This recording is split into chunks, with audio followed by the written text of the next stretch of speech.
the first episode of The Simpsons. After more than 3 full decades of the show being on the air, I say it's becoming ever more fascinating to go back and rewatch where it all started. This episode is a monumental occasion, the foundation for the rest of the series to follow. So, how'd it turn out? Does this episode truly hold a candle to the rest of the series? Well, before I dive into that question, I want to give a little background on the circumstances of the episode's airing.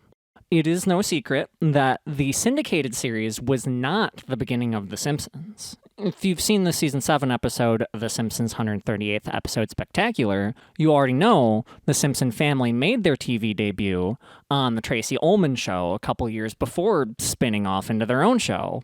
That's right, The Simpsons is technically a spinoff. This episode was not supposed to be the first to air, as I'm sure many of you already know. Some Enchanted Evening was famously intended to be the first to air, but when the creators got the first draft back from the animation studio, they were disappointed, to put it lightly. They were not willing to air the episode they were looking at, quite rightfully so, in my opinion, and it forced them to push back the series premiere, which is a big ouch, and that could have easily doomed the show. So I think they knew they had to put their best foot forward and come out of the gates with some of their best material to save the show. And I think they picked right. I mean, also, the timing was kind of right for a Christmas episode, but whatever. I don't normally like to show my hand so early, but I think this episode is a masterpiece. Let's start off with the humor. While this episode doesn't have any singular amazing moments, it's got good to great stuff throughout, as long as you're willing and able to pay attention. And that's kind of true of season 1 overall. You only get what you give, but if you are really watching the episode, it's a much more wonderful experience than initially meets the eye. And this is, of course, in contrast to a lot of later stuff where, well, there's also usually a plot worth paying attention to. There's usually humor that's punchy enough that you can have a great time from just half watching the episode.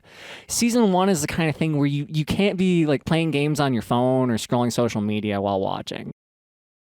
Bart singing Jingle Bells, Batman Smells in the pageant, I think, is a great introduction to him as a character.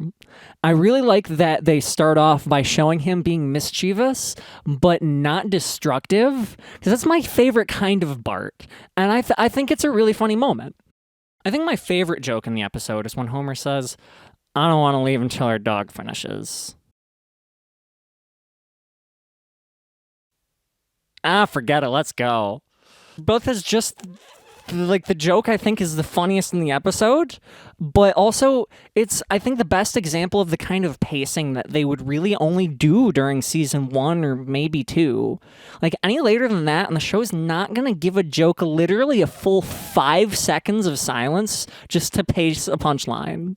Like, 5 seconds might not sound like a lot, but we're talking airtime on a primetime sitcom, so 5 seconds is actually a really long time. I also love Bart and Lisa singing their alternative lyrics to Rudolph the Red-Nosed Reindeer in the ending, especially the "like strip poker" line. That one's my favorite. And then when Marge tries to pass it to Homer, and Homer just completely botches the lyrics, that's a great moment. Like, the episode already would have been great and just really funny, even if it just cut to the regular ending credits. But that's just such a nice bonus. Humor in this episode gets an A. Like, jokes throughout the episode ranging from B to A+. As for the plot, I think it is just absolutely wonderful.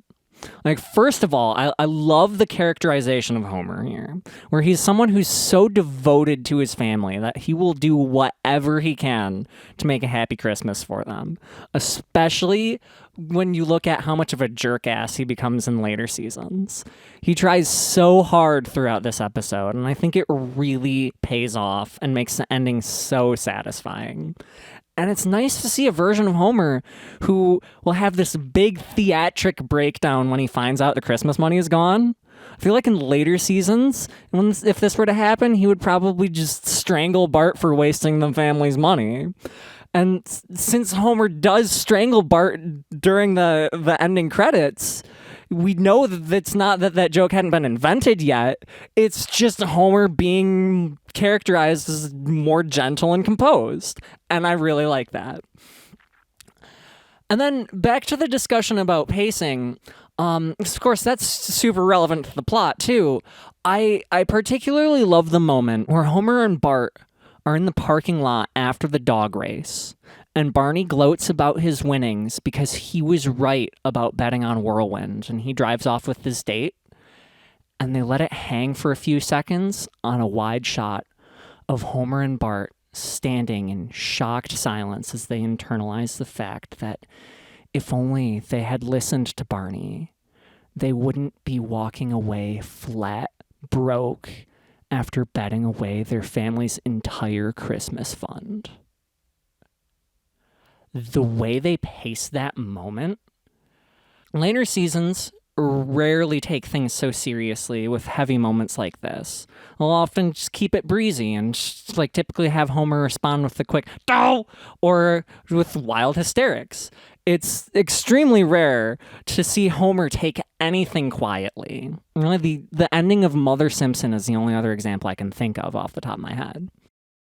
I also really like a lot of the initial exposition of characters in this episode, particularly the phone call between Patty and Homer and then Marge. I think it really gets right to the meat of the acrimonious relationship between Marge's sisters and Homer. I particularly like that they start off by framing it as the sisters being the difficult party, because the show does go on to clarify in flashback episodes that the sisters are the ones who started it, if we're allowing ourselves to be elementary school kids for a moment. They're the ones who rejected Homer out of hand and put in all the bad faith to make for a bad relationship. And so, on some level, I do kind of agree with Patty and Selma that Marge deserves better. But at the same time, if Marge wants to be with Homer, that is her right. And it is so rude and a little cruel of Patty and Selma to continue ragging on Homer like they do. And the show certainly didn't nail down the Flanderses right away, but they got Patty and Selma right. I also love how the plot subverts that established trope for a Christmas storyline where the family's celebration gets threatened and they have to find a way to save Christmas. We get set up for this payoff of them betting on the right dog and being able to come home with gifts and Merry Christmas and all that. And then they go for that twist ending where their dog loses, but then becomes the very thing that ends up saving their Christmas. The show goes on to become famous for what season 5 to 6 showrunner David Merkin termed screw the audience jokes, which are jokes where they set up an obvious punchline, but then surprise us with a totally different punchline. Even though that's really not present in the humor at this point, it's there in the plot writing. And it's really cool to see the roots of the humor of the golden era right from the very first episode of the show. And also, on the point of saving Christmas, I think there's a beautiful little bit of irony in the fact that they had to save Christmas in order to save the TV series from the rocky beginnings I was talking about earlier. This plot is so satisfying, and it really does the best I think you could possibly do with the season 1 formula, while also laying the groundwork for what I think makes the later seasons great.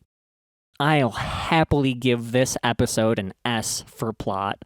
They really and truly knocked it out of the park with this one. And now for the final rating. We have an A for humor and an S for plot. And I'd say this episode leans on its plot more than on its humor. I'm going to go ahead and give this episode an S- overall. Comparing it to other episodes that do get a solid S, this episode is so close in quality, but I'm just not quite sure it's worthy of solid S. But hey, S- is nothing to shake a stick at. And for them to come right out of the gates with an S tier episode is incredible, and I think it was crucial to their recovery from the delayed premiere. I don't want to spoil whether or not I think this was my favorite of the season, but what I will say is I think this was the best possible choice they could have made for the first episode to air, for the episode that makes the show's first impression on the public. First impressions are incredibly important, and I honestly wonder what would have happened if things had gone as planned and Some Enchanted Evening had aired first. And there's a part of me that thinks that episode might not have made a strong enough impression to make the show the instant pop culture phenomenon that it was. And we might not have gotten a second season. Who knows?